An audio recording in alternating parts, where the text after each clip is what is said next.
स्वागत लैके हाज़र हाँ जी तुहाडा अपना लाइव मॉर्निंग प्रोग्राम गल्लां ते गीत। मैं हाँ शुक्रगुजार सिंह जी। दोस्तों एक समा वो भी हुंदा सी कि जदों घरों पैदल जाईदा सी, फिर हौली हौली साइकिल आया, साइकिल तो बाद स्कूटर आया, स्कूटर तो बाद मोटर गड्डियां आईयां साडी जिंदगी दे विच, फिर जहाज़ आए, तो हुण ऐसा समा है कि रॉकेट भी है। तो हुण पिछले महीने जिस तरह जुलाई विच भारत सरकार वालों चंद्रयान का लॉन्च किया गया, जिसने कि चंद्रमा ते जाना है, उत्थे वख-वख खोज करनी है। देखने वाली ये गल है कि टैक्नोलॉजी दे नाल साडी जिंदगी किदां घिरी पई है। इस टैक्नोलॉजी के पिछे सिखियार्थी भी ने, इस टैक्नोलॉजी के पिछे विद्यार्थी भी ने, जिथे स्टूडेंट ने उत्थे नाल दे नाल अध्यापक भी टैक्नोलॉजी दे नाल जुड़े हुए ने। तो जो स्टूडेंट की तो टीचर की गल हुंदी है, जो अध्यापक की, विद्यार्थी की, सिखियार्थी की गल हुंदी है, तो उदों विद्या के खेत्र की गल होण लग पैंदी है।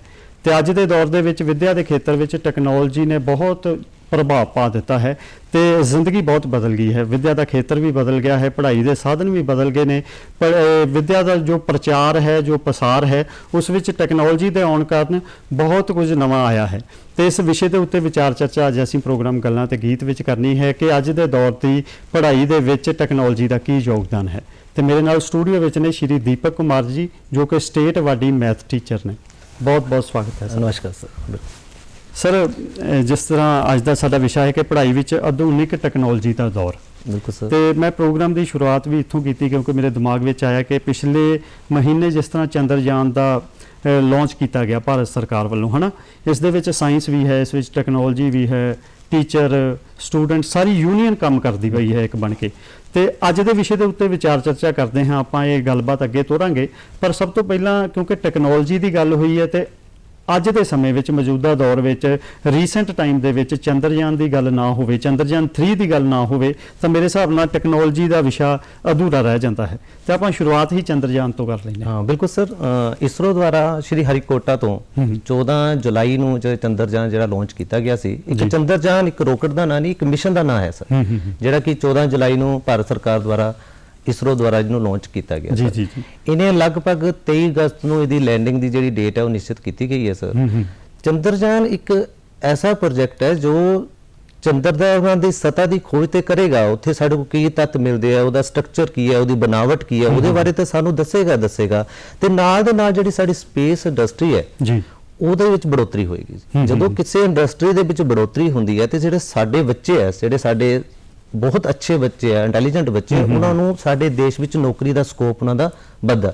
भाव कि ये जो चंद्रयान मिशन है, इन्हें चंद्रमा की सतह की खोज तो करनी है, नाल दे नाल इन्हें साडे देश विच एक स्पेस इंडस्ट्री जी है उन्होंने बढ़ोतरी करनी है, इंप्लॉयमेंट जनरेट करनी है सर। जी जी बिल्कुल। हुण असीं कई सुनन विच आया कि चंद्रमा ते जाण लई चंद्रयान नूं इन्ने दिन क्यों लगे। 14 जुलाई नूं लॉन्च कर रहे हैं, 23 अगस्त नूं ये चंद्रयान पहुंच रहा, जबकि बाहरले देश जिहड़े है इनू बहुत घट समय दे विच इन्हूं डायरैक्ट लॉन्च कर देंगे सर। इहदे पिछे भी साडे साइंटिस्ट की बहुत वड्डी खोज है सर। उन्होंने देखा है कि असी घट तो घट ईंधन की वरतों करिए, घट तो घट पैसे की वरतों करिए, ते वधिया चीज़ जिहड़ी आउटपुट करिए। इसलिए उन्होंने इसलिए ईंधन की जगह ते जो धरती की ग्रेविटेशन फोर्स है उन्होंने यूज करके जिहड़ा चंद्रयान है उन्होंने मून ते भेजा है। जी जी जी। हुण 23 तरीक ਨੂੰ ਇਹਨੇ लॉन्च होना, लगभग इस टाइम जो है चंद्रमान जान ਜਿਹੜਾ ਹੈਗਾ चंद्रयान 3 ਜਿਹੜਾ ਹੈਗਾ ਉਹ चंद्रमा ਦੇ ऑर्बिट ਵਿੱਚ ਘੁੰਮ ਰਿਹਾ ਜੀ ਜੀ। लगभग चंद्रमा ਤੋਂ 100 ਤੋਂ 100 ਦੇ 50 ਕਿਲੋਮੀਟਰ ਦੀ ਦੂਰੀ ਤੇ ਆਪਣੇ ਚੱਕਰ ਕੱਟ ਰਿਹਾ।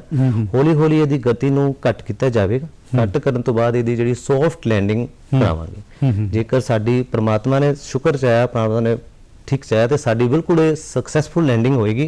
असी बिल्कुल चुने हुए देशों के विच आवांगे सॉफ्ट लैंडिंग करा के, और भारत का नाम तो उत्साह साडे विज्ञानी करनगे ही, ते नाल दे नाल ही साडे बच्चों लई साडे जिहड़े यूथ है उहदे लई एम्प्लॉयमेंट भी जनरेट करेंगे। बिल्कुल जी, 76वें आज़ादी दिवस ते एक बहुत बड़ा तोहफा होएगा सारी भारत की जनता लई। बिल्कुल सर, बिल्कुल सर।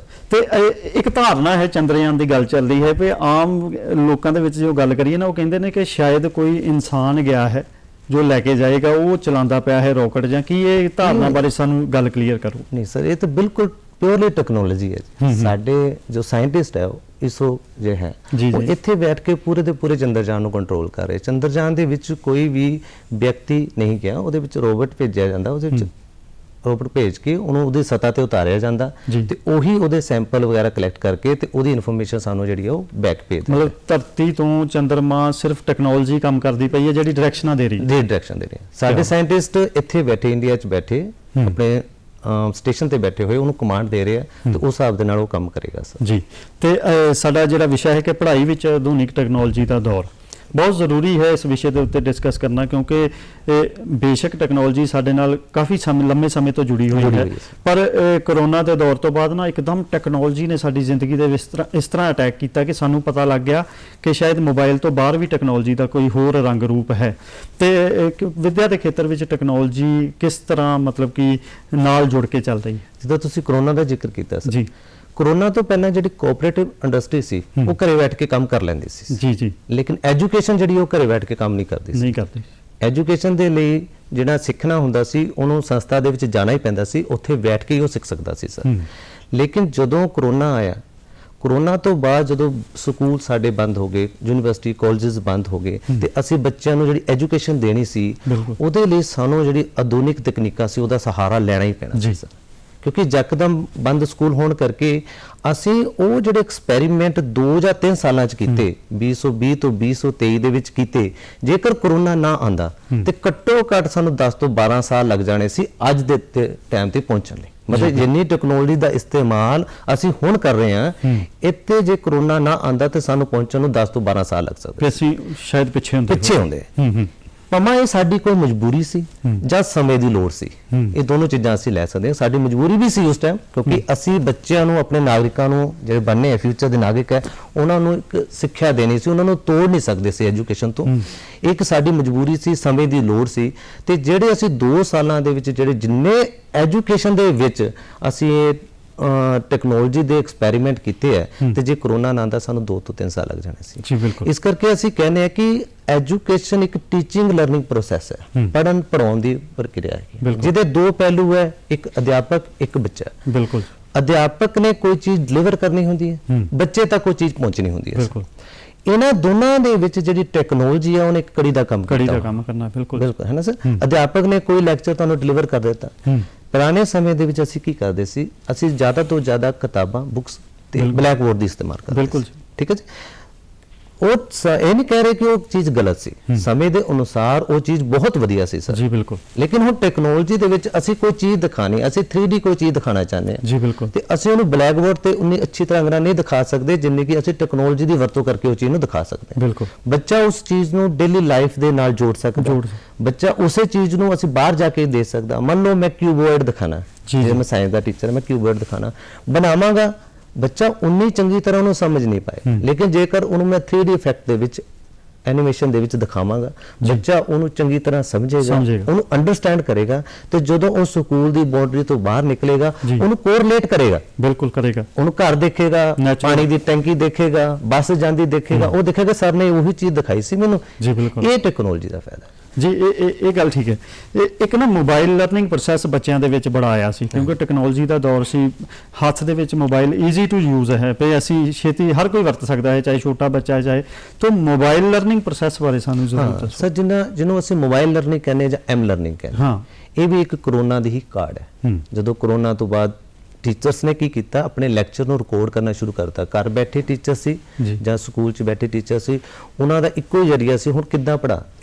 ਉਹਨਾਂ ਨੇ ਕੀ ਕੀਤਾ, ਆਪਣੇ ਲੈਕਚਰਸ ਨੂੰ ਘਰ ਬੈਠੇ ਜਾਂ ਜਿੱਥੇ ਉਹਨਾਂ ਨੂੰ ਜਗ੍ਹਾ ਮਿਲੀ, ਸਪੇਸ ਮਿਲੀ, ਉਹਨਾਂ ਨੇ ਉਹਨੂੰ ਰਿਕਾਰਡ ਕਰਕੇ ਬੱਚਿਆਂ ਨੂੰ ਦੇਣਾ ਸ਼ੁਰੂ।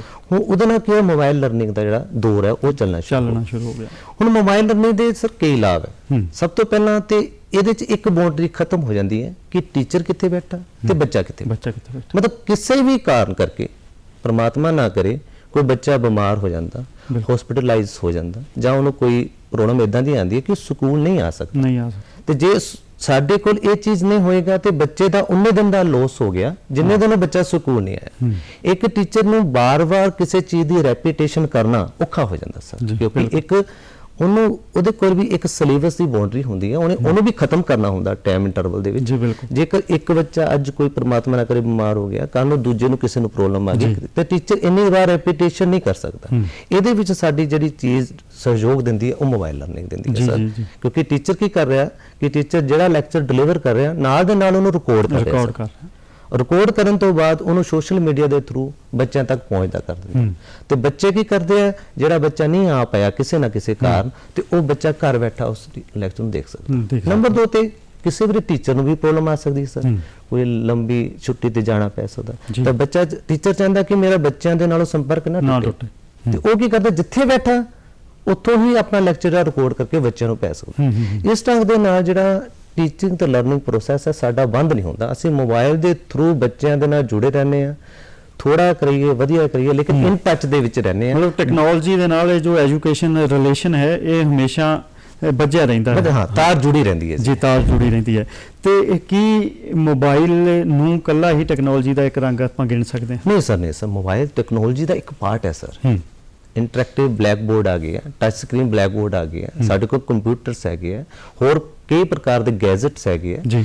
ਕੱਲੀ ਅਸੀਂ ਵੀਡੀਓ ਦੇਖ ਕੇ ਹੀ ਲਰਨਿੰਗ ਨਹੀਂ ਪ੍ਰਾਪਤ ਕਰ ਸਕਦੇ, ਅਸੀਂ ਸੁਣ ਕੇ ਵੀ ਪ੍ਰਾਪਤ ਕਰਦੇ ਹਾਂ। ਆਡੀਓ ਕਲਿੱਪਸ ਆ ਗਈਆਂ, ਅਸੀਂ ਉਹਨਾਂ ਨੂੰ ਬੱਚਿਆਂ ਨੂੰ ਭੇਜ ਕੇ ਉਹਨਾਂ ਦੇ ਨਾਲ ਵੀ ਬੱਚਿਆਂ ਨਾਲ ਇੰਟਰੈਕਟ ਕਰ ਸਕਦੇ ਹਾਂ। ਬਿਲਕੁਲ। ਚੈਟਿੰਗ ਦਾ ਆ ਗਿਆ, ਕਈ ਸੌਫਟਵੇਅਰ ਹੈ ਜਿਨ੍ਹਾਂ ਬੱਚੇ ਟਾਈਪ ਕਰਕੇ ਆਪਣਾ ਕੁਐਸਚਨ ਪੁੱਛ ਸਕਦੇ ਆ, ਅਸੀਂ ਉਹਨਾਂ ਕੁਐਸਚਨ ਦਾ ਆਨਸਰ ਦੇ ਸਕਦੇ ਹਾਂ। ਮਤਲਬ ਇੱਕ ਮੋਬਾਈਲ ਇਕੱਲੀ ਡਿਵਾਈਸ ਨਹੀਂ ਹੈ, ਇਹ ਇੱਕ ਪਾਰਟ ਹੈ।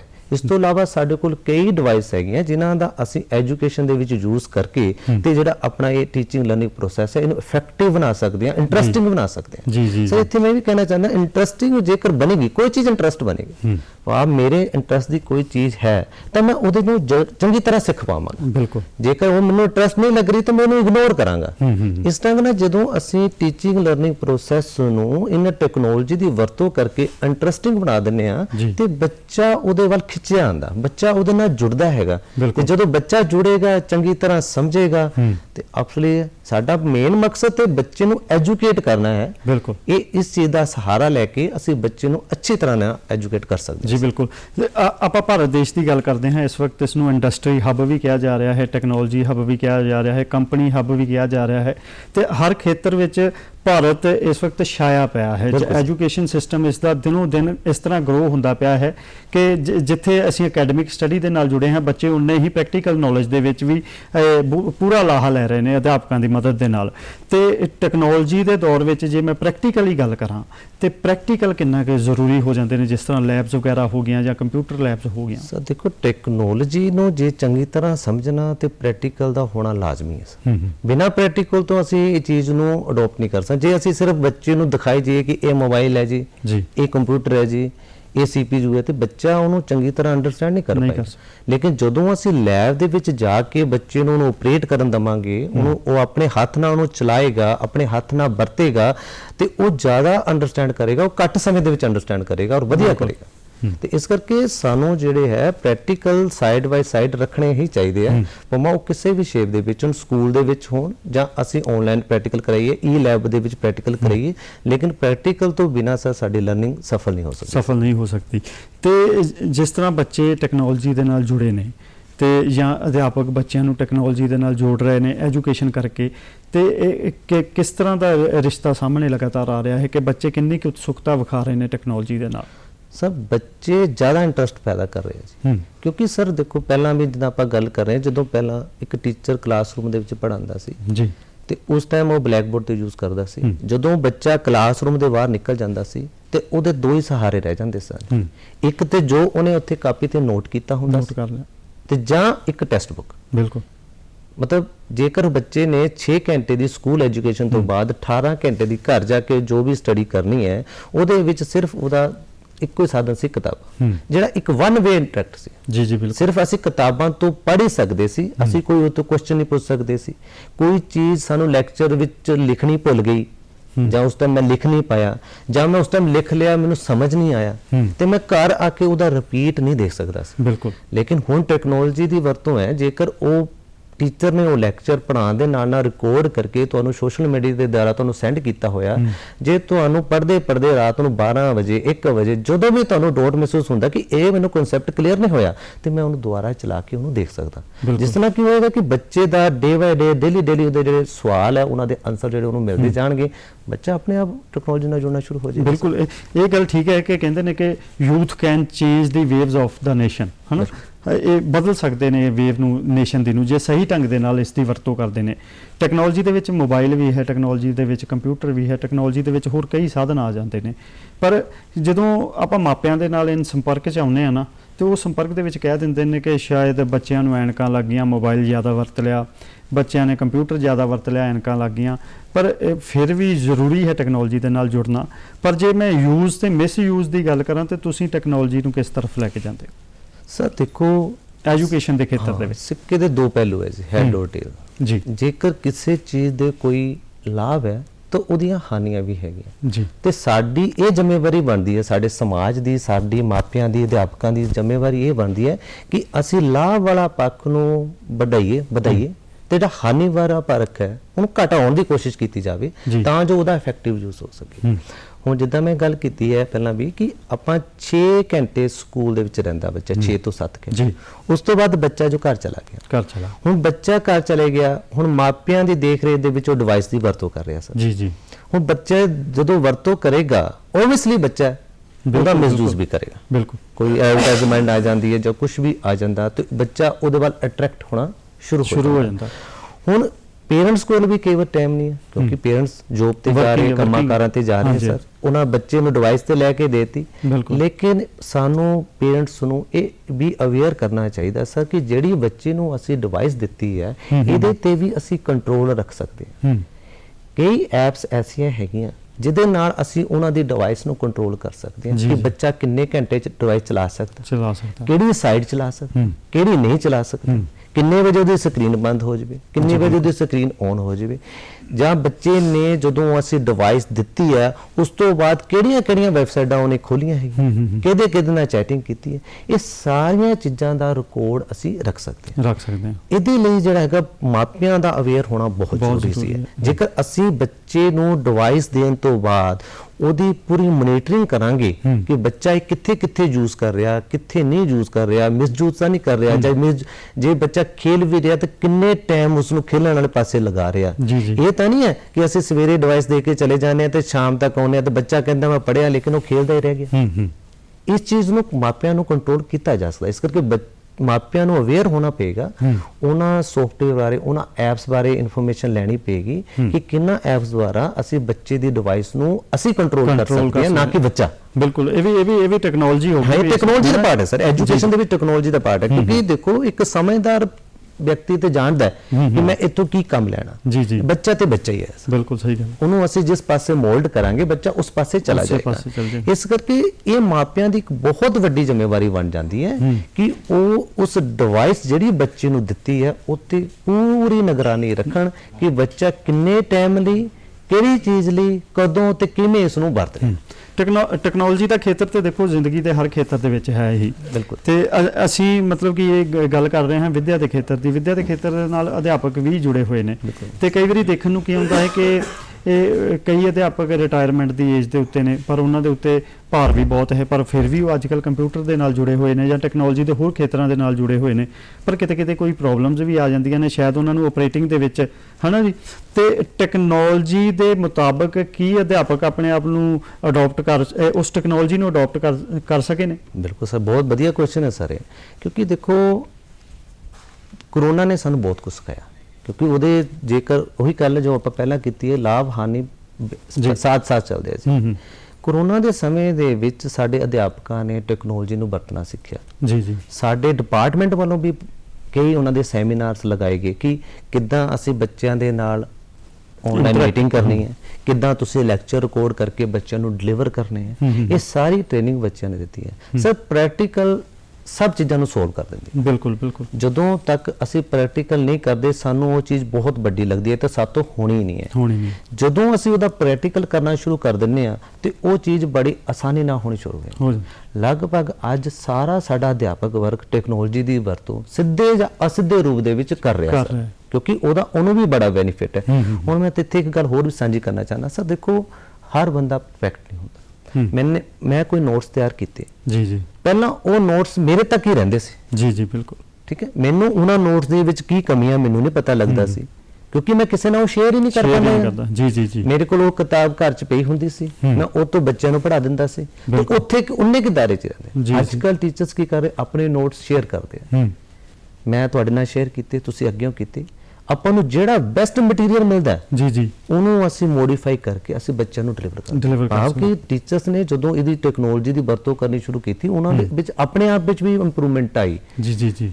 ਇਦਾਂ ਜੇਕਰ ਹੁਣ ਟੀਚਰ ਇੰਨੀ ਜਲਦੀ ਟੈਕਨੋਲੋਜੀ ਨੂੰ ਸਿੱਖ ਸਕਦਾ, ਤਾਂ ਜਿਸ ਬੱਚੇ ਨੂੰ ਅਸੀਂ ਸ਼ੁਰੂ ਤੋਂ ਹੀ ਟੈਕਨੋਲੋਜੀ ਸਿਖਾਣੀ ਸ਼ੁਰੂ ਕਰਤੀ, ਜਦੋਂ ਤੱਕ ਉਹ ਬੱਚਾ ਪ੍ਰੋਫੈਸ਼ਨਲ ਡਿਗਰੀ ਵੱਲ ਨੂੰ ਜਾਏਗਾ, ਉਹਨੂੰ ਟੈਕਨੋਲੋਜੀ ਦੀ ਕਿੰਨੀ ਨੌਲੇਜ ਹੋ ਜਾਏਗੀ। ਬਿਲਕੁਲ ਬਿਲਕੁਲ। ਉਹਦੇ ਨਾਲ ਜਿਹੜਾ ਕੋਆਪਰੇਟਿਵ ਸੈਕਟਰ ਹੈ ਜਾਂ ਦੂਜੇ ਨੌਕਰੀਆਂ ਪਾਣਾ ਕਿੰਨਾ ਆਸਾਨ ਹੋ ਜਾਏਗਾ ਬੱਚੇ ਲਈ, ਕਿਉਂਕਿ ਹਰ ਟੈਕਨੋਲੋਜੀ ਦੀ ਵਰਤੋਂ ਉਹਨੇ ਕਰਨੀ ਪਹਿਲਾਂ ਹੀ ਸਿੱਖ ਲਈ। ਤੇ ਹੁਣ ਆਪਾਂ ਕਿਸੇ ਵੀ ਖੇਤਰ ਵਿੱਚ ਚੱਲ ਜਾਂਦੇ ਹਾਂ, ਚਾਹੇ ਅਸੀਂ ਇੰਡੀਆ ਦੀ ਗੱਲ ਕਰ ਲਈਏ ਜਾਂ ਇੰਡੀਆ ਤੋਂ ਬਾਹਰ ਦੀ ਗੱਲ ਕਰ ਲਈਏ, ਹਨਾ, ਤੇ ਹਰੇਕ ਖੇਤਰ ਵਿੱਚ ਸਰਕਾਰੀ ਸਕੂਲ ਵੀ ਨੇ, ਗੈਰ ਸਰਕਾਰੀ ਸਕੂਲ ਵੀ ਨੇ। ਤੇ ਜੇ ਮੈਂ ਇਸ ਐਜੂਕੇਸ਼ਨ ਦੇ ਫੀਲਡ ਦੀ ਗੱਲ ਕਰਦਾ ਹਾਂ, ਵਿੱਦਿਆ ਦੇ ਖੇਤਰ ਦੀ ਗੱਲ ਕਰਦਾ ਹਾਂ, ਤਾਂ ਟੈਕਨੋਲੋਜੀ ਨੂੰ ਇੰਟਰੋਡਿਊਸ ਕਰਨਾ ਕਿੰਨਾ ਕੁ ਜ਼ਰੂਰੀ ਹੈ ਇਸ ਫੀਲਡ ਦੇ ਵਿੱਚ, ਐਜੂਕੇਸ਼ਨ ਫੀਲਡ ਦੇ ਵਿੱਚ?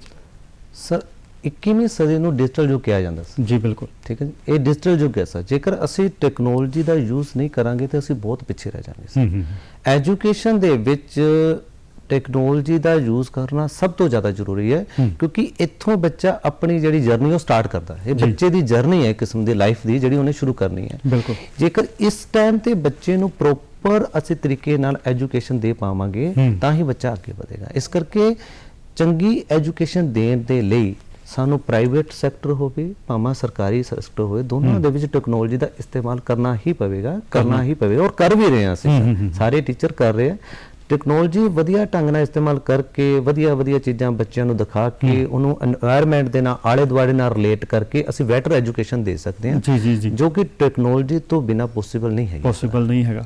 ਤੇ ਆਪਾਂ ਪੰਜਾਬ ਐਜੂਕੇਸ਼ਨ ਬੋਰਡ ਦੀ ਗੱਲ ਕਰ ਲੈਂਦੇ ਹਾਂ, ਜਿਸ ਤਰ੍ਹਾਂ ਤੁਸੀਂ ਵੀ ਮਤਲਬ ਕਿ ਇੱਕ ਮੈਥ ਟੀਚਰ ਹੋ, ਤੇ ਇਹ ਵਿਭਾਗ ਕਿੰਨਾ ਕੁ ਕਾਰਗਰ ਹੈ ਜਾਂ ਕਿੰਨਾ ਕੁ ਤਤਪਰ ਹੈ ਇਸ ਟੈਕਨੋਲੋਜੀ ਨੂੰ ਲੈ ਕੇ, ਵੀ ਐਜੂਕੇਸ਼ਨ ਫੀਲਡ ਦੇ ਵਿੱਚ ਇੰਟਰੋਡਿਊਸ ਕਿੰਨੇ ਕੁ ਸਹੀ ਢੰਗ ਨਾਲ ਕਰ ਚੁੱਕਾ ਹੈ, ਜਾਂ ਹੋਰ ਇਸ ਦੀ ਬਿਹਤਰੀ ਲਈ ਕਿਹੜੇ ਸਟੈਪ ਚੁੱਕੇ ਜਾ ਰਹੇ ਨੇ? ਸਰ ਜੇਕਰ ਅਸੀਂ ਪੰਜਾਬ ਗਵਰਨਮੈਂਟ ਜਾਂ ਆਪਾਂ ਐਜੂਕੇਸ਼ਨ ਡਿਪਾਰਟਮੈਂਟ ਦੀ ਗੱਲ ਕਰੀਏ, ਤੇ ਐਜੂਕੇਸ਼ਨ ਡਿਪਾਰਟਮੈਂਟ ਨੂੰ ਦੋ ਫੇਸਾਂ ਦੇ ਵਿੱਚ ਅਸੀਂ ਲੈ ਸਕਦੇ ਹਾਂ। ਇੱਕ ਤੇ ਕਰੋਨਾ ਕਾਲ ਤੋਂ ਪਹਿਲਾਂ ਵੀ ਸਾਡਾ ਵਿਭਾਗ ਜਿਹੜਾ ਹੈ ਉਹ ਜੀ ਮਤਲਬ ਟੈਕਨੋਲੋਜੀ ਦੀ ਵਰਤੋਂ ਕਰ ਰਿਹਾ ਸੀ।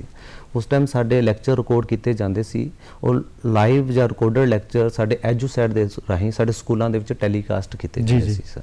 ਤੇ ਉਸ ਟਾਈਮ ਵੀ ਸਾਡਾ ਜਿਹੜਾ ਵਿਭਾਗ ਹੈ ਉਹ ਮਤਲਬ ਟੈਕਨੋਲੋਜੀ ਦੀ ਪੂਰੀ ਵਰਤੋਂ ਕਰ ਰਿਹਾ ਸੀ। ਲੇਕਿਨ ਜਦੋਂ ਕਰੋਨਾ ਦੇ ਦੌਰਾਨ ਸਕੂਲ ਬੰਦ ਹੋ ਗਏ, ਬੱਚੇ ਘਰ ਬਹਿ ਗਏ, ਟੀਚਰ ਆਪਣੇ ਘਰ ਚਲੇ ਗਏ, ਤਾਂ ਉਸ ਟਾਈਮ ਬੱਚਿਆਂ ਨੂੰ ਟੀਚਰ ਨਾਲ ਜੋੜਨਾ ਇੱਕ ਬਹੁਤ ਵੱਡਾ ਕੰਮ ਸੀ ਸਰ। ਵਿਭਾਗ ਨੇ ਉੱਪਰੋਂ ਮਟੀਰੀਅਲ ਬਣਾ ਕੇ ਤੇ ਭੇਜਣਾ ਸ਼ੁਰੂ ਕਰ ਦਿੱਤਾ, ਲੇਕਿਨ ਉਹ ਬੱਚਿਆਂ ਤੱਕ ਕਿਵੇਂ ਪਹੁੰਚੇ? ਸਭ ਤੋਂ ਵੱਡੀ ਗੱਲ ਸੀ ਕਿ ਬੱਚਿਆਂ ਦੇ ਘਰ ਅਸੀਂ ਜਾ ਨਹੀਂ ਸਕਦੇ ਸੀ, ਬੱਚੇ ਸਾਡੇ ਕੋਲ ਨਹੀਂ ਆ ਸਕਦੇ ਸੀ, ਤੇ ਉਹ ਜਿਹੜਾ ਮਟੀਰੀਅਲ ਬੱਚਿਆਂ ਤੱਕ ਕਿੱਦਾਂ ਪਹੁੰਚੇ? ਅਸੀਂ ਸੋਸ਼ਲ ਮੀਡੀਆ ਦੁਆਰਾ ਪਹਿਲਾਂ ਭੇਜਣਾ ਸ਼ੁਰੂ ਕੀਤਾ, ਲੇਕਿਨ ਸੋਸ਼ਲ ਮੀਡੀਆ ਦੁਆਰਾ ਜਦੋਂ ਤੁਸੀਂ ਮਟੀਰੀਅਲ ਭੇਜਦੇ ਆ ਤਾਂ ਉਹਦੇ ਕਈ ਡਰਾਬੈਕ ਹੈ। ਮਟੀਰੀਅਲ ਅੱਗੇ ਪਿੱਛੇ ਚਲਾ ਜਾਂਦਾ, ਪਤਾ ਨਹੀਂ ਲੱਗਦਾ ਕਾਹਦਾ ਮਟੀਰੀਅਲ ਤੁਸੀਂ ਭੇਜ ਰਹੇ ਹੋ, ਬੱਚਾ ਸਾਡੇ ਤੋਂ ਦੂਰ ਬੈਠਾ। ਬਿਲਕੁਲ।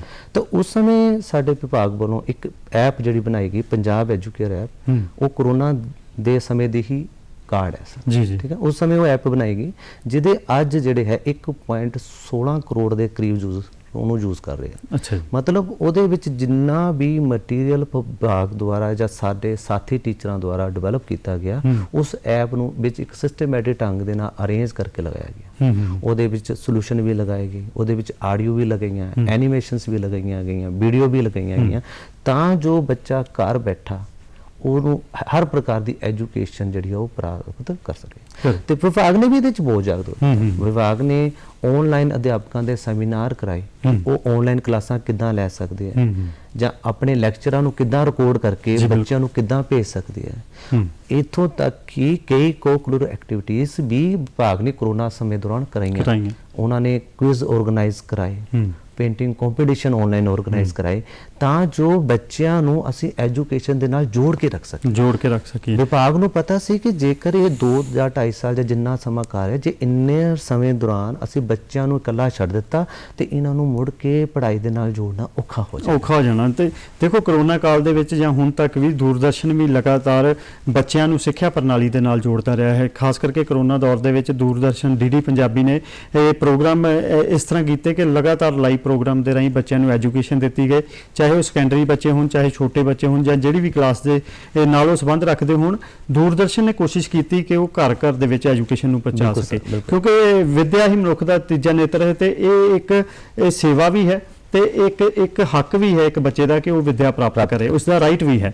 ਤੇ ਵਿੱਦਿਆ ਦੇ ਦੌਰ ਦੇ ਵਿੱਚ ਜਿਸ ਤਰ੍ਹਾਂ ਟੈਕਨੋਲੋਜੀ ਲਗਾਤਾਰ ਆ ਰਹੀ ਹੈ, ਟੈਕਨੋਲੋਜੀ ਲਗਾਤਾਰ ਅਧਿਆਪਕਾਂ ਤੱਕ ਪਹੁੰਚੀ ਹੈ, ਬੱਚਿਆਂ ਤੱਕ ਪਹੁੰਚੀ ਹੈ, ਤੇ ਜੇਕਰ ਮੈਂ ਖੇਤਰੀ ਪਿੰਡਾਂ ਦੀ ਗੱਲ ਕਰਾਂ ਜਿਸ ਵਿੱਚ ਅਰਬਨ ਏਰੀਆਜ਼ ਵੀ ਆ ਜਾਂਦੇ ਨੇ, ਪੇਂਡੂ ਖੇਤਰ ਵੀ ਆ ਜਾਂਦੇ ਨੇ, ਸ਼ਹਿਰੀ ਖੇਤਰ ਵੀ ਆ ਜਾਂਦੇ ਨੇ, ਤੇ ਕੀ ਇੱਥੇ ਵੀ ਟੈਕਨੋਲੋਜੀ ਪਹੁੰਚ ਸਕੀ ਹੈ, ਖਾਸ ਕਰਕੇ ਉਹ ਖੇਤਰਾਂ ਦੇ ਵਿੱਚ ਜੋ ਕਿ ਬਹੁਤ ਹੀ ਬਾਰਡਰ ਏਰੀਆ ਜਿਨ੍ਹਾਂ ਨੂੰ ਮੰਨਿਆ ਜਾਂਦਾ ਹੈ। ਪੇਂਡੂ ਖੇਤਰਾਂ ਦੇ ਵਿੱਚ ਸਹੀ ਢੰਗ ਨਾਲ ਪਹੁੰਚੀ ਹੈ, ਸ਼ਹਿਰੀ ਖੇਤਰਾਂ ਦੇ ਵਿੱਚ ਸਹੀ ਢੰਗ ਨਾਲ ਇਸ ਦੀ ਵਰਤੋਂ ਹੋਈ ਹੈ। ਤੁਸੀਂ ਇਸ ਵਿੱਚ ਕੋਈ ਫਰਕ ਸਮਝਦੇ ਹੋ? ਸਰ ਫਰਕ ਤੇ ਥੋੜਾ ਬਹੁਤ ਹੈ ਕਿ ਜਿਹੜੇ ਅਰਬਨ ਏਰੀਆ ਹੈਗੇ ਆ ਉੱਥੇ ਸਾਡੇ ਕੋਲ ਇੰਟਰਨੈਟ ਦੀ ਸੁਵਿਧਾ ਅੱਛੀ ਹੋਣ ਕਰਕੇ ਟੈਕਨੋਲੋਜੀ ਬੜੀ ਈਜ਼ੀਲੀ ਉੱਥੇ ਪਹੁੰਚ ਜਾਂਦੀ ਹੈ। ਇਹ ਤੁਸੀਂ ਜਿੱਦਾਂ ਦੱਸਿਆ ਕਿ ਦੂਰਦਰਸ਼ਨ ਨੇ ਬਹੁਤ ਭੂਮਿਕਾ ਨਿਭਾਈ, ਜ਼ਿਆਦਾ ਭੂਮਿਕਾ ਉਹਨਾਂ ਨੇ ਬਾਰਡਰ ਏਰੀਆ ਲਈ ਨਿਭਾਈ ਹੈ ਜਿੱਥੇ ਸਾਡੀ ਇੰਟਰਨੈਟ ਦੀ ਸੁਵਿਧਾ ਪ੍ਰਾਪਤ ਨਹੀਂ ਹੁੰਦੀ, ਕਿਉਂਕਿ ਦੂਰਦਰਸ਼ਨ ਤਾਂ ਕੋਨੇ-ਕੋਨੇ 'ਚ ਪਹੁੰਚਿਆ ਜੀ। ਤੇ ਬੱਚਿਆਂ ਨੇ ਜਿਹੜੇ ਟੈਲੀਕਾਸਟ ਸਾਡੇ ਐਜੂਕੇਸ਼ਨ ਦੇ ਟੈਲੀਕਾਸਟ ਤੁਹਾਡੇ ਦੂਰਦਰਸ਼ਨ ਤੇ ਹੁੰਦੇ ਸੀ ਉਹ ਸਾਰੇ ਪਹੁੰਚੇ ਆ, ਤੇ ਹੌਲੀ-ਹੌਲੀ ਸਾਡਾ ਦੇਸ਼, ਸਾਡੇ ਭਾਰਤ, ਸਾਡਾ ਪੰਜਾਬ ਤਰੱਕੀ ਕਰ ਰਿਹਾ ਹੈ। ਜਿਹੜਾ ਇੰਟਰਨੈਟ ਦਾ ਪ੍ਰਸਾਰ ਹੈ ਉਹ ਸ਼ਹਿਰਾਂ ਤੋਂ ਪਿੰਡਾਂ ਵੱਲ ਨੂੰ ਜਾਣਾ ਸ਼ੁਰੂ ਹੋ ਗਿਆ, ਲਗਭਗ ਪਹੁੰਚ ਹੀ ਗਿਆ ਸੀ। ਤੇ ਇਸ ਸਮੇਂ ਦੇ ਵਿੱਚ ਤਾਂ ਹੁਣ ਟੈਕਨੋਲੋਜੀ ਦੀ ਵਰਤੋਂ ਹਰ ਫੀਲਡ ਕਰ ਰਿਹਾ ਜੀ, ਭਾਵੇਂ ਉਹ ਸ਼ਹਿਰੀ ਇਲਾਕਾ ਹੋਵੇ, ਭਾਵੇਂ ਪਿੰਡੂ ਹੋਵੇ, ਹਰ ਬੱਚਾ ਇਸ ਟਾਈਮ ਟੈਕਨੋਲੋਜੀ ਦੀ ਵਰਤੋਂ ਜਿਹੜੀ ਉਹ ਕਰ ਰਿਹਾ ਹੈ। ਤੇ ਹੌਲੀ-ਹੌਲੀ ਇਹਦੇ ਵਿੱਚ ਸੁਧਾਰ ਆਉਣ ਦੀ ਉਮੀਦ ਹੈ। ਜੇਕਰ ਕਿਸੇ ਬੱਚੇ ਤੱਕ ਇਹ ਚੀਜ਼ ਨਹੀਂ ਪਹੁੰਚੀ ਤੇ ਮੇਰੇ ਹਿਸਾਬ ਨਾਲ ਬਹੁਤ ਜਲਦ ਉਹਦੇ ਕੋਲ ਪਹੁੰਚਣ ਵਾਲੀ ਹੈ। ਤੇ ਤੁਸੀਂ ਕਿਸ ਤਰ੍ਹਾਂ ਦੀ ਉਮੀਦ ਰੱਖਦੇ ਹੋ ਕਿ ਕਿਸ ਤਰ੍ਹਾਂ ਦੇ ਸਟੈਪ ਚੁੱਕਣੇ ਚਾਹੀਦੇ ਨੇ ਕਿ ਟੈਕਨੋਲੋਜੀ ਦੇ ਖੇਤਰ ਵਿੱਚ ਹੋਰ ਬਿਹਤਰੀ ਆ ਸਕੇ ਤੇ ਵਧੀਆ ਢੰਗ ਦੇ ਨਾਲ ਹੋਰ ਬੱਚਿਆਂ ਤੱਕ ਪਹੁੰਚ ਸਕੇ, ਜਿੱਥੇ ਮਤਲਬ ਕਿ ਆਰਾਮ ਨਾਲ ਬੱਚਿਆਂ ਨੂੰ ਉਹਨਾਂ ਦੇ ਅਧਿਕਾਰ ਪ੍ਰਤੀ ਉਹਨਾਂ ਦੀ ਐਜੂਕੇਸ਼ਨ ਉਹਨਾਂ ਨੂੰ ਦਿੱਤੀ ਜਾ ਸਕੇ? ਸਰ ਦੇਖੋ, ਸਾਨੂੰ ਸਾਰਿਆਂ ਨੂੰ ਰਲ ਕੇ ਇੱਦਾਂ ਦੇ ਸਟੈਪ ਚੁੱਕਣੇ ਚਾਹੀਦੇ ਆ ਤਾਂ ਜੋ ਬੱਚਿਆਂ ਤੱਕ ਜਿਹੜਾ ਸਟੱਡੀ ਮਟੀਰੀਅਲ ਹੈ ਉਹ ਸਿੰਪਲੀਫਾਈਡ ਸਟੱਡੀ ਮਟੀਰੀਅਲ, ਬਿਲਕੁਲ ਸੌਖਾ ਸਟੱਡੀ ਮਟੀਰੀਅਲ ਜਿਹਨੂੰ ਬੱਚਾ ਬੜੇ ਅੱਛੇ ਢੰਗ ਨਾਲ ਸਮਝ ਸਕੇ, ਉਹ ਸਮੇਂ-ਸਮੇਂ ਤੇ ਸਾਨੂੰ ਪਹੁੰਚਣਾ ਚਾਹੀਦਾ। ਸਾਨੂੰ ਇੱਕ ਡਾਟਾਬੇਸ ਤਿਆਰ ਕਰਨਾ ਚਾਹੀਦਾ, ਇੱਕ ਲਾਇਬ੍ਰੇਰੀ ਤਿਆਰ ਕਰਨੀ ਚਾਹੀਦੀ ਹੈ ਕਿ ਬੱਚਾ ਜਦੋਂ ਚਾਹੇ ਉਹਨੂੰ ਜਿੱਥੋਂ ਡਾਊਟ ਹੈ, ਅੱਜ ਜੋ ਕੋਈ ਟੌਪਿਕ ਪੜ੍ਹ ਰਿਹਾ ਹੈਗਾ ਉਹਨੂੰ ਕਿਸੇ ਟੌਪਿਕ ਦੇ ਵਿੱਚ ਇੱਥੋਂ ਡਾਊਟ ਆਇਆ, ਉਹ ਜਾ ਕੇ ਮੋਬਾਈਲ ਜਾਂ ਆਪਣੇ ਪੀਸੀ ਤੋਂ, ਟੈਬਲੇਟ ਤੋਂ ਖੋਲ ਕੇ ਉਹ ਟੌਪਿਕ ਨੂੰ ਪੜ੍ਹ ਕੇ ਉਹ ਆਪਣਾ ਡਾਊਟ ਉਸੇ ਟਾਈਮ ਹੀ ਕਲੀਅਰ ਕਰ ਲੇ। ਭਾਵੇਂ ਉਹਨੂੰ ਡਾਊਟ ਜਿਹੜਾ ਉਹਦਾ ਹੈਗਾ, ਉਹਦੀ ਜਿਹੜੀ ਮੁਸ਼ਕਲ ਹੈ ਉਹਨੂੰ ਉਹ ਕੈਰੀ ਫਾਰਵਰਡ ਨਾ ਕਰੇ। ਉਹਨੂੰ ਇਹ ਨਾ ਕਵੇ ਕਿ ਮੈਂ 5 ਦਿਨ ਬਾਅਦ ਜਾਂ 2 ਦਿਨ ਬਾਅਦ ਜਾਂ 3 ਦਿਨ ਬਾਅਦ ਸਕੂਲ ਜਾਵਾਂਗਾ ਤਾਂ ਟੀਚਰ ਤੋਂ ਪੁੱਛਾਂਗਾ। ਉਹਦੇ ਕੋਲ ਨਹੀਂ। ਜੇ ਰਾਤ ਨੂੰ 1 ਵਜੇ ਵੀ ਡਾਊਟ ਆਇਆ ਤੇ ਸਾਡੀ ਟੈਕਨੋਲੋਜੀ ਹੀ ਹੈ, ਜੇਕਰ ਅਸੀਂ ਟੈਕਨੋਲੋਜੀ ਦੀ ਵਰਤੋਂ ਕਰਕੇ ਕੋਈ ਡਾਟਾਬੇਸ ਤਿਆਰ ਕਰ ਲੈਂਦੇ ਹਾਂ, ਕੋਈ ਐਦਾਂ ਦਾ ਚੀਜ਼ ਤਿਆਰ ਕਰ ਲੈਂਦੇ ਹਾਂ ਜੋ ਕੀਤੀਆਂ ਜਾ ਰਹੀਆਂ ਹੈਗੀਆਂ ਕਿ ਬੱਚੇ ਨੂੰ ਜਦੋਂ ਲੋੜ ਪਵੇ, ਜਦੋਂ ਉਹਨੂੰ ਸਾਡੀ ਜ਼ਰੂਰਤ ਪਵੇ, ਉਸੇ ਟਾਈਮ ਹੀ ਉਹਦਾ ਸੋਲੂਸ਼ਨ ਜਿਹੜਾ ਹੈ ਉਹਦੇ ਹੱਥ ਵਿੱਚ ਹੋਵੇ, ਤਾਂ ਹੀ ਬੱਚਾ ਜਿਹੜਾ ਉਹਦੀ ਅੱਗੇ, ਕਿਉਂਕਿ ਜੇਕਰ ਕੜੀ ਟੁੱਟ ਜਾਂਦੀ ਹੈ, ਬੱਚਾ ਪੜ੍ਹ ਰਿਹਾ ਉਹਨੂੰ ਪ੍ਰੋਬਲਮ ਆ ਗਈ ਜੀ, ਉਹ ਅਪਸੈਟ ਹੋ ਗਿਆ, ਉਹ ਆਪਣੀ ਸਟੱਡੀ ਨੂੰ ਕੰਟੀਨਿਊ ਨਹੀਂ ਕਰ ਸਕਦਾ, ਉੱਥੇ ਉਹਦੀ ਸਟੱਡੀ ਬ੍ਰੇਕ ਹੋ ਗਈ। ਜੇਕਰ ਉਹਨੂੰ ਉੱਥੋਂ ਸੋਲੂਸ਼ਨ ਮਿਲ ਗਿਆ ਤੇ ਉਹਦੀ ਸਟੱਡੀ ਕੰਟੀਨਿਊ ਹੋ ਜਾਂਦੀ। ਹੋ ਸਕਦਾ ਸੀ ਬੱਚੇ ਨੇ 2-4 ਘੰਟੇ ਹੋਰ ਪੜ੍ਹਨਾ ਹੋਵੇ ਰਾਤ ਨੂੰ, ਮਤਲਬ, ਲੇਕਿਨ ਉਹ ਬ੍ਰੇਕ ਹੋਣ ਕਰਕੇ 2 ਘੰਟੇ ਪਹਿਲਾਂ ਸੋ ਗਿਆ, ਪਹਿਲਾਂ ਨਹੀਂ ਪੜ੍ਹ ਸਕਿਆ ਸੀ। ਬਿਲਕੁਲ। ਜੇਕਰ ਅਸੀਂ ਉਹਨੂੰ ਉਹ ਚੀਜ਼ ਅਸੀਂ ਪੜ੍ਹਾਵਾਂਗੇ, ਉਹਨੂੰ ਡਿਜੀਟਲ ਲਾਇਬ੍ਰੇਰੀ ਉਹਨੂੰ ਦੇਵਾਂਗੇ ਤਿਆਰ ਕਰਕੇ, ਤੇ ਉਹ ਬੱਚਾ ਜਿਹੜਾ ਹੈਗਾ ਉਹ ਦਿਨ ਰਾਤ ਆਪਣੀ ਇੱਕ ਕਰਕੇ ਸਾਡਾ ਨਾਮ ਰੋਸ਼ਨ ਕਰੇਗਾ, ਸਾਡੇ ਦੇਸ਼ ਦਾ ਨਾਮ ਰੋਸ਼ਨ ਕਰੇਗਾ। ਬਿਲਕੁਲ। ਤੇ ਦੇਖੋ, ਇੱਕ ਵਾਰੀ ਇਹ ਗੱਲਾਂ ਕਰਦੇ ਹੁੰਦੇ ਸੀ ਕਿ ਪਿੰਡ-ਪਿੰਡ, ਸ਼ਹਿਰ-ਸ਼ਹਿਰ ਲਾਇਬ੍ਰੇਰੀਆਂ ਖੋਲ੍ਹਣੀਆਂ ਚਾਹੀਦੀਆਂ, ਤੇ ਤੁਸੀਂ ਅੱਜ ਟੈਕਨੋਲੋਜੀ ਦੇ ਦੌਰ ਵਿੱਚ ਇਹ ਮਹਿਸੂਸ ਕਰਦੇ ਹੋ ਕਿ ਸ਼ਹਿਰ-ਸ਼ਹਿਰ, ਪਿੰਡ ਵਿਖੇ ਈ-ਲਾਇਬ੍ਰੇਰੀ ਜਾਂ ਕੰਪਿਊਟਰ ਲੈਬਸ ਵਗੈਰਾ ਜਾਂ ਹੋਰ ਟੈਕਨੋਲੋਜੀ ਦੇ ਸਾਧਨ ਡਿਵੈਲਪ ਹੋਣੇ ਚਾਹੀਦੇ ਨੇ? ਬਿਲਕੁਲ। ਜਿੱਦਾਂ ਤੁਸੀਂ ਪਹਿਲਾਂ ਵੀ ਆਪਾਂ ਗੱਲ ਕੀਤੀ ਹੈ ਕਿ ਕਈ ਐਸੇ ਖੇਤਰ ਹੈਗੇ ਆ ਜਿੱਥੇ ਸਾਡੀ ਇਹ ਸੁਵਿਧਾ ਘਰ-ਘਰ ਨਹੀਂ ਦਿੱਤੀ ਜਾ ਸਕਦੀ, ਤਾਂ ਉਸ ਖੇਤਰ ਦੇ ਵਿੱਚ ਡਿਜੀਟਲ ਲਾਇਬ੍ਰੇਰੀਆਂ ਦਾ ਹੋਣਾ ਬਹੁਤ ਜ਼ਰੂਰੀ ਹੈ ਕਿ ਪਿੰਡ ਦੇ ਇੱਕ ਸਾਂਝੀ ਥਾਂ ਤੇ ਜਾਂ ਸ਼ਹਿਰ ਦੀ ਇੱਕ ਸਾਂਝੀ ਥਾਂ ਤੇ ਇੱਕ ਡਿਜੀਟਲ ਲਾਇਬ੍ਰੇਰੀ ਹੋਣੀ ਚਾਹੀਦੀ ਹੈ, ਜਿੱਥੇ ਬੱਚਾ ਜਾਵੇ, ਆਪਣਾ ਮਟੀਰੀਅਲ ਸਟੱਡੀ ਕਰੇ, ਜੋ ਉਹਨੂੰ ਚਾਹੀਦਾ ਕੰਪਿਊਟਰ 'ਚੋਂ ਦੇਖੇ, ਉਹਨੂੰ ਸਟੱਡੀ ਕਰੇ ਤੇ ਵਾਪਸ ਆ ਜਾਏ। ਇਹਦੇ ਨਾਲ ਬੱਚੇ ਦੀ ਪੜ੍ਹਾਈ ਦੇ ਵਿੱਚ ਜਿਹੜੇ ਉਹਨੇ ਕੰਪੀਟੀਸ਼ਨ ਦੀ ਤਿਆਰੀ ਕਰਨੀ ਆ, ਜਾਂ ਉਹਨੇ ਕੋਈ ਅੱਗੇ ਨੌਕਰੀ ਲਈ ਤਿਆਰੀ ਕਰਨੀ ਹੈ, ਜਾਂ ਹਾਇਰ ਸਟੱਡੀ ਲਈ ਤਿਆਰੀ ਕਰਨੀ ਹੈ, ਤਾਂ ਉਹ ਸਾਰੀਆਂ ਚੀਜ਼ਾਂ ਉਹਨੂੰ ਲਾਇਬ੍ਰੇਰੀ 'ਚੋਂ ਅਵੇਲੇਬਲ ਹੋਣੀਆਂ ਚਾਹੀਦੀਆਂ। ਇਸ ਕਰਕੇ ਇੱਕ ਯਤਨ ਹੋਣਾ ਚਾਹੀਦਾ ਕਿ ਪਿੰਡ ਪਿੰਡ ਸ਼ਹਿਰ ਸ਼ਹਿਰ ਇੱਕ ਡਿਜੀਟਲ ਲਾਇਬ੍ਰੇਰੀ ਜ਼ਰੂਰ ਤਿਆਰ ਕੀਤੀ ਜਾਵੇ ਤਾਂ ਜੋ ਬੱਚਾ ਕਿਸੇ ਵੀ ਟਾਈਮ ਉੱਥੋਂ ਜਾ ਕੇ ਨੌਲੇਜ ਆਪਣੀ ਗੇਨ ਕਰ ਸਕੇ। ਹਾਂ, ਗੇਨ ਕਰ ਸਕੇ। ਤੇ ਅਧਿਆਪਕਾਂ ਦੀ ਵੀ ਗੱਲ ਹੋ ਗਈ, ਆਪਾਂ ਸਟੂਡੈਂਟ ਲਾਈਫ ਦੀ ਗੱਲ ਕਰਦੇ ਪਏ ਹਾਂ ਟੈਕਨੋਲੋਜੀ ਨੂੰ ਲੈ ਕੇ, ਪਰ ਮਾਪਿਆਂ ਦੇ ਉੱਤੇ ਵੀ ਬੜਾ ਭਾਰ ਹੁੰਦਾ ਹੈ ਕਿ ਉਹ ਵੀ ਆਪਣੇ ਆਪ ਨੂੰ ਬੱਚਿਆਂ ਦੇ ਮੁਤਾਬਕ ਢਾਲਣ। ਜੇ ਬੱਚੇ ਅੱਜ 21ਵੀਂ ਸਦੀ ਦੇ ਨੇ ਤੇ ਮਾਪਿਆਂ ਨੂੰ ਵੀ ਚਾਹੀਦਾ ਹੈ ਕਿ ਉਸ ਤਰ੍ਹਾਂ ਦੇ ਉਹ ਗੁਣ ਉਹ ਵੀ ਗ੍ਰਹਿਣ ਕਰਨ। ਤੇ ਤੁਸੀਂ ਕੀ ਸੋਚਦੇ ਹੋ ਕਿ ਮਾਪੇ ਅੱਜ ਦੇ ਦੌਰ ਵਿੱਚ ਟੈਕਨੋਲੋਜੀ ਨੂੰ ਅਡਾਪਟ ਕਰ ਪਾਏ ਨੇ? ਸਰ ਦੇਖੋ, ਥੋੜਾ ਜਿਹਾ ਟਾਈਮ ਤੇ ਇਸ ਚੀਜ਼ ਨੂੰ ਲੱਗਦਾ, ਕਿਉਂਕਿ ਬੱਚਾ ਬਹੁਤ ਜਲਦੀ ਟੈਕਨੋਲੋਜੀ ਨੂੰ ਗ੍ਰਹਿਣ ਕਰ ਲੈਂਦਾ, ਬਹੁਤ ਜਲਦੀ ਪਿਕਅਪ ਕਰ ਲੈਂਦਾ। ਲੇਕਿਨ ਜੋ ਸਾਡੇ ਮਾਪੇ ਹੈਗੇ ਆ, ਜੋ ਸਾਡੇ ਬਜ਼ੁਰਗ ਹੈਗੇ, ਉਹਨਾਂ ਨੂੰ ਉਹ ਚੀਜ਼ ਗ੍ਰਹਿਣ ਕਰਨ ਨੂੰ ਟਾਈਮ ਲੱਗਦਾ। ਲੇਕਿਨ ਸਾਡੇ ਹਿਸਾਬ ਦੇ ਨਾਲ ਉਹਨਾਂ ਨੂੰ ਉਹ ਚੀਜ਼ ਗ੍ਰਹਿਣ ਕਰਨੀ ਚਾਹੀਦੀ ਹੈ। ਭਾਵੇਂ ਮਾਪਿਆਂ ਨੂੰ ਜੇ ਆਪ ਕੁਝ ਚੀਜ਼ ਸਮਝਣ 'ਚ ਮੁਸ਼ਕਲ ਹੈ ਤੇ ਜ਼ਰੂਰੀ ਥੋੜਾ ਹੈ ਕਿ ਬੱਚੇ ਨੇ ਹੀ ਮਾਪਿਆਂ ਤੋਂ ਸਿੱਖਣਾ। ਜੇ ਸਾਨੂੰ ਲੋੜ ਪਵੇ ਤੇ ਸਾਨੂੰ ਵੀ ਬੱਚਿਆਂ ਤੋਂ ਕੁਝ ਸਿੱਖ ਲੈਣਾ ਚਾਹੀਦਾ। ਜੇ ਬੱਚੇ ਨੂੰ ਟੈਕਨੋਲੋਜੀ ਜ਼ਿਆਦਾ ਆਉਂਦੀ ਹੈ ਤਾਂ ਆਪਾਂ ਬੱਚੇ ਦੀ ਮਦਦ ਲੈ ਕੇ ਉਸ ਟੈਕਨੋਲੋਜੀ ਨੂੰ ਅਪਣਾ ਸਕਦੇ ਹਾਂ, ਕਿਉਂਕਿ ਜੇਕਰ ਅਸੀਂ ਇਸ ਸਮਾਜ ਦੇ ਵਿੱਚ ਵਿਚਰਨਾ ਤੇ ਸਾਨੂੰ ਬਰਾਬਰ ਹੋ ਕੇ ਚੱਲਣਾ ਪੈਣਾ, ਸਾਨੂੰ ਵੀ ਟੈਕਨੋਲੋਜੀ ਦਾ ਹਾਣੀ ਬਣਨਾ ਪੈਣਾ। ਕਿਉਂਕਿ ਹੁਣ ਜਿਹੜੇ ਐਜੂਕੇਸ਼ਨ ਤੇ ਟੈਕਨੋਲੋਜੀ ਹੈਗੀਆਂ ਨੇ ਇਹ ਇੱਕ ਦੂਜੇ ਦੇ ਪੂਰਕ ਹੈ, ਸਾਥ ਚੱਲਣਗੇ। ਇਹਨਾਂ ਨੂੰ ਇੱਕ ਦੂਜੇ ਤੋਂ ਅਲੱਗ ਕਰਨਾ ਪੋਸੀਬਲ ਨਹੀਂ ਹੈ। ਮਤਲਬ ਇੱਕ ਦੂਜੇ ਦੇ ਨਾਲ ਪੂਰਕ ਹੋ ਕੇ ਚੱਲਣਗੇ ਤਾਂ ਹੀ ਬੈਟਰ ਐਜੂਕੇਸ਼ਨ ਦੇ ਸਕਦੇ ਹਾਂ। ਇਸ ਕਰਕੇ ਸਾਨੂੰ ਬੱਚਿਆਂ ਦੀ ਲੋੜ ਨੂੰ ਸਮਝਦੇ ਹੋਏ ਮਾਪਿਆਂ ਨੂੰ ਵੀ ਅਵੇਅਰ ਹੋਣਾ ਚਾਹੀਦਾ ਕਿ ਸਾਨੂੰ ਵੀ ਟੈਕਨੋਲੋਜੀ ਦੀ ਜ਼ਰੂਰਤ ਹੈ, ਅਸੀਂ ਵੀ ਉਹਨੂੰ ਪ੍ਰਾਪਤ ਕਰੀਏ। ਤੇ ਟੈਕਨੋਲੋਜੀ ਦੇ ਖੇਤਰ ਵਿੱਚ ਨਾ ਇਸ ਦੀ ਗਣਨਾ ਕਰਨਾ ਵੀ ਬਹੁਤ ਜ਼ਰੂਰੀ ਹੈ ਤੇ ਇੱਕ ਇਵੈਲੂਏਟਿੰਗ ਪ੍ਰੋਸੈਸ ਵੀ ਸਾਹਮਣੇ ਆਇਆ ਸੀ, ਉਸ ਬਾਰੇ ਸਾਨੂੰ ਜ਼ਰੂਰ ਦੱਸੋ। ਸਰ, ਜਦੋਂ ਤੋਂ ਟੈਕਨੋਲੋਜੀ ਆਈ ਹੈ ਐਜੂਕੇਸ਼ਨ ਦੇ ਵਿੱਚ, ਆਪਾਂ ਟੈਕਨੋਲੋਜੀ ਦਾ ਵਰਤੋਂ ਕਰਨੀ ਸ਼ੁਰੂ ਕੀਤੀ ਹੈ, ਸਾਡਾ ਇਵੈਲੂਏਸ਼ਨ ਪ੍ਰੋਸੈਸ ਬੜਾ ਸੁਧਰ ਗਿਆ। ਕਾਰਨ ਹੈ ਕਿ ਕਈ ਪ੍ਰਕਾਰ ਦੇ ਟੈਸਟ ਐਸੇ ਹੁੰਦੇ ਸੀ ਕਿ ਪਹਿਲਾਂ ਅਧਿਆਪਕ ਟੈਸਟ ਲੈ ਲੈਂਦਾ ਸੀ, ਲੇਕਿਨ ਕਿਸੇ ਨਾ ਕਿਸੇ ਮਜਬੂਰੀ ਕਰਕੇ ਉਹਨੂੰ ਚੈੱਕ ਨਹੀਂ ਕਰ ਪਾਉਂਦਾ ਸੀ। ਜੀ। ਹੁਣ ਇਦਾਂ ਦੇ ਟੈਸਟ ਟੂਲਸ ਆ ਗਏ ਸਾਡੇ ਕੋਲ, ਅਸੀਂ ਆਨਲਾਈਨ ਬੱਚਿਆਂ ਦਾ ਟੈਸਟ ਲੈ ਲੈਂਦੇ ਹਾਂ, ਉਹ ਨਾਲ ਦੇ ਨਾਲ ਹੀ ਚੈੱਕ ਹੋ ਕੇ ਆ ਜਾਂਦਾ ਸਾਡਾ। ਮਤਲਬ ਅਧਿਆਪਕ ਦਾ ਟਾਈਮ ਬਚ ਗਿਆ, ਅਧਿਆਪਕ ਨੇ ਟੈਸਟ ਪਾਇਆ ਤੇ ਨਾਲ ਦੇ ਨਾਲ ਚੈੱਕ ਹੋ ਕੇ ਆ ਗਿਆ, ਤੇ ਉਹ ਇੱਕ ਟਾਈਮ ਦੀ ਬਚਤ ਹੋ ਗਈ। ਸੈਕੰਡਲੀ ਹੈ ਕਿ ਅਸੀਂ ਇੱਕ ਟੈਸਟ ਅੱਜ ਲੈ ਲਿਆ, ਇੱਕ ਪਰਸੋਂ ਲੈ ਲਿਆ, ਇੱਕ ਚੌਥ ਲੈ ਲਿਆ। ਸਾਨੂੰ ਦੇਖਣਾ ਹੁੰਦਾ ਕਿ ਬੱਚਾ ਕਿਹੜੇ ਫੀਲਡ 'ਚੋਂ ਕਮਜ਼ੋਰ ਆ ਰਿਹਾ, ਕਿ ਪਹਿਲੇ ਟੈਸਟ, ਦੂਜੇ ਟੈਸਟ, ਤੀਜੇ, ਤਿੰਨਾਂ 'ਚੋਂ ਕਿਸ ਪਾਸੇ ਕਮਜ਼ੋਰ। ਪਰ ਉਹਨਾਂ ਟੈਸਟਾਂ ਦਾ ਕੰਪੈਰੀਜ਼ਨ ਆਪਸ ਦੇ ਵਿੱਚ ਕਰਨਾ ਬਹੁਤ ਜ਼ਰੂਰੀ ਹੈ, ਜਿਹੜਾ ਕਿ ਇੱਕ ਟੈਕਨੋਲੋਜੀ ਸਾਡੀ ਬਹੁਤ ਮਦਦ ਕਰਦੀ। ਜਦੋਂ ਅਸੀਂ ਜਾਂ ਤੁਸੀਂ ਪੜ੍ਹਦੇ ਸੀ ਸਰ, ਪੇਪਰ ਦਿੰਦੇ ਸੀ, ਕਿੰਨੇ ਮਹੀਨੇ ਵੇਟ ਕਰਨਾ ਪੈਂਦਾ ਸੀ, ਰਿਜ਼ਲਟ ਆਏਗਾ, ਅੱਜ ਆਏਗਾ, ਕੱਲ ਆਏਗਾ। ਹੁਣ ਕੀ ਹੈ, ਹੁਣ ਤਾਂ ਕਈ ਕੰਪੀਟੀਸ਼ਨ ਐਸੇ ਹੈਗੇ ਆ ਕਿ ਪੇਪਰ ਦੇ ਕੇ ਘਰ ਨਹੀਂ ਪਹੁੰਚਦੇ, ਰਿਜ਼ਲਟ ਪਹਿਲਾਂ ਆ ਜਾਂਦਾ। ਬਿਲਕੁਲ ਆ ਜਾਂਦਾ। ਇਹ ਟੈਕਨੋਲੋਜੀ ਹੈ। ਬਿਲਕੁਲ। ਇਸ ਕਰਕੇ ਟੈਕਨੋਲੋਜੀ ਜਿਹੜੀ ਇਵੈਲੂਏਸ਼ਨ ਪ੍ਰੋਸੈਸ ਦੇ ਵਿੱਚ ਵੀ ਬਹੁਤ ਸਹਾਇਕ ਸਿੱਧ ਹੋ ਰਹੀ ਹੈ। ਉਹ ਸਾਡੇ ਅਧਿਆਪਕਾਂ ਨੂੰ, ਸਾਡੇ ਮਾਪਿਆਂ ਨੂੰ ਇਸ ਚੀਜ਼ ਦਾ ਵਰਤੋਂ ਕਰਨੀ ਚਾਹੀਦੀ ਹੈ ਕਿ ਅਸੀਂ ਵੱਧ ਤੋਂ ਵੱਧ ਬੱਚਿਆਂ ਨੂੰ ਪ੍ਰੈਕਟਿਸ ਕਰਾਈਏ ਟੈਕਨੋਲੋਜੀ ਦੇ ਮਦਦ ਨਾਲ। ਇਸ ਕੰਮ ਤੋਂ ਸਾਨੂੰ ਘਬਰਾਹਟ ਨਹੀਂ ਹੋਣੀ ਚਾਹੀਦੀ ਕਿ ਅਸੀਂ ਕਦੋਂ ਵੈਲਿਊਏਟ ਕਰਦੇ। ਵੈਸੇ ਬੱਚਿਆਂ ਨੂੰ ਵੀ ਚਾਹੀਦਾ ਹੈ ਕਿ ਉਹ ਵੀ ਮਾਪਿਆਂ ਨੂੰ ਨਾਲ ਦੇ ਨਾਲ ਦੱਸਦੇ ਰਹਿਣ, ਕਈ ਵਾਰੀ ਨਹੀਂ ਪਤਾ ਹੁੰਦਾ ਮਾਪਿਆਂ ਨੂੰ ਵੀ। ਤੇ ਬੇਸ਼ੱਕ ਸਾਡਾ ਅੱਜ ਦਾ ਵਿਸ਼ਾ ਪੜ੍ਹਾਈ ਨਾਲ ਸੰਬੰਧਿਤ ਹੈ, ਵਿੱਦਿਆ ਨਾਲ ਸੰਬੰਧਿਤ ਹੈ, ਪਰ ਮੈਂ ਥੋੜੀ ਜਿਹੀ ਜੇ ਅੱਜ ਕੱਲ੍ਹ ਦੇ ਮਾਡਰਨ ਦੌਰ ਦੀ ਗੱਲ ਕਰਾਂ ਤੇ ਖਾਸ ਕਰਕੇ ਕਰੋਨਾ ਦੇ ਦੌਰ ਵਿੱਚੋਂ ਇੱਕਦਮ ਆਨਲਾਈਨ ਟ੍ਰਾਂਜੈਕਸ਼ਨਾਂ ਦਾ ਪ੍ਰੋਸੈਸ ਬੜਾ ਸਾਹਮਣੇ ਆਇਆ ਸੀ, ਉਹ ਵੀ ਟੈਕਨੋਲੋਜੀ ਦਾ ਹਿੱਸਾ ਹੀ ਹੈ। ਅੱਗੇ ਲੰਮੇ ਕਤਾਰਾਂ 'ਚ ਖੜੇ ਰਹਿਣਾ ਤੇ ਅਸੀਂ ਉੱਥੇ ਬਿਜਲੀ ਦੇ ਬਿੱਲ ਤਾਰਨੇ, ਲੰਮੀਆਂ ਕਤਾਰਾਂ 'ਚ ਖੜੇ ਰਹਿ ਕੇ ਫਿਰ ਪੈਸੇ ਜਮ੍ਹਾਂ ਕਰਾਉਣੇ ਬੈਂਕਾਂ ਦੇ ਵਿੱਚ ਜਾ ਕੇ। ਫਿਰ ਅੱਜ ਕੱਲ੍ਹ ATM ਮਸ਼ੀਨਾਂ ਵੀ ਲੱਗ ਗਈਆਂ ਨੇ, ATM ਦੇ ਰਾਹੀਂ ਸੌਖਾ ਹੋ ਗਿਆ ਹੈ ਕੰਮ ਟੈਕਨੋਲੋਜੀ ਨਾਲ।